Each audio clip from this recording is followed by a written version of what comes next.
온 가족이 함께 읽는 신앙낱말 사전 두 번째 시간입니다. 오늘 함께 배울 신앙낱말은 죄입니다. 지난 시간에 배웠던 신앙낱말 구원만큼이나 많이 사용되는 신앙낱말이죠. 그렇다면 죄란 무엇일까요? 보통 사람들이 죄를 정의하는 기준은 크게 세 가지입니다. 첫 번째는 양심이에요.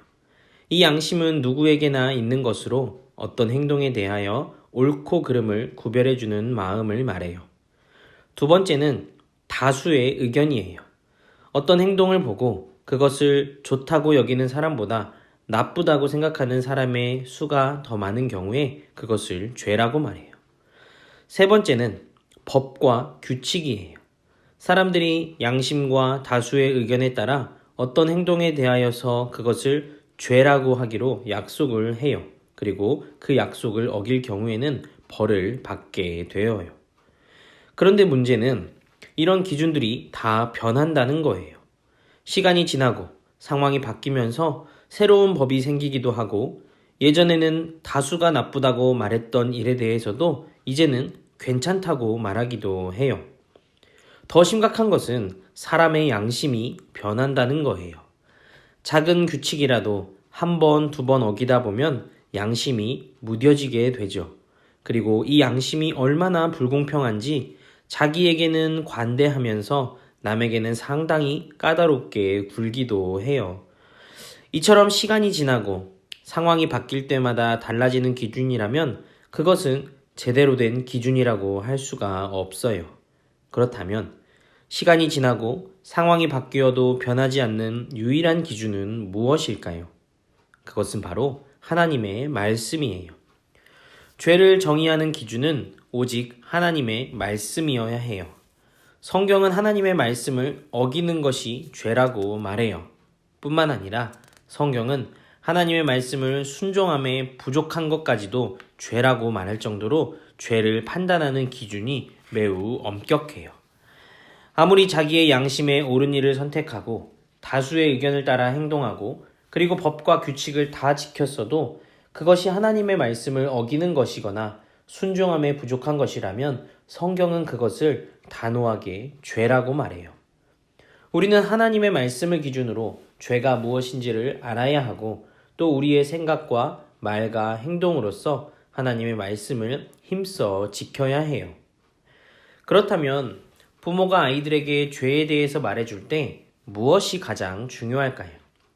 첫째, 우리는 다른 어떤 것이 아닌 하나님의 말씀으로서 죄가 무엇인지를 말해줘야 해요.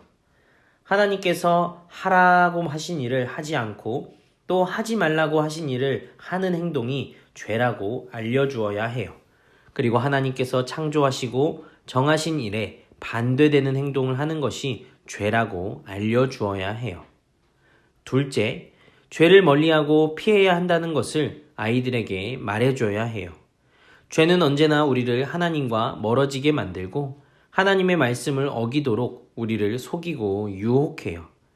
앞으로 아이들은 지금보다 죄에 더 많이 노출된 환경 속에서 살아가게 될 거예요. 죄를 이기며 살면 좋겠지만 그것이 결코 쉽지 않기 때문에 우리는 아이들에게 죄 짓는 일을 멀리하고 피해야 한다는 것을 우선적으로 가르쳐야 해요. 짐 엘리프라는 사람이 이렇게 말을 했어요. 자신이 멀리할 수 있는 유혹의 자리를 피하지 않는 사람은 여전히 자신의 죄를 사랑하는 것이다. 우리는 할 수 있는 대로 아이들이 죄를 멀리하고 유혹을 피할 수 있도록 도와줘야 해요. 마지막 셋째, 죄를 이기기 위해서는 예수님께 나아가야 한다는 것을 말해줘야 해요. 우리의 힘으로는 결코 죄를 이길 수가 없어요. 오직 예수님만이 죄를 이기실 수 있는 분이세요. 우리가 예수님께 나아가기만 하면 예수님께서 우리의 죄의 문제를 해결해 주신다는 것을 아이들에게 꼭 알려주어야 해요. 이 시간에는 어린이를 위한 신앙낱말 사전이라는 책의 도움을 받아서 우리 아이들에게 죄가 무엇인지 알려주는 시간을 갖도록 할게요. 오늘 우리에게 죄에 대한 신앙낱말 사전을 읽어주실 부모님을 소개할게요. 사랑하는 새 자녀 도현이와 도혁이 그리고 나엘이의 엄마 아빠 되시는 정원식 집사님, 박혜정 집사님이에요. 이 시간 우리 두 분 집사님께서 죄가 무엇인지 읽어주시는 내용을 잘 들으시고 또 화면을 보면서 따라 읽어보시기 바랍니다.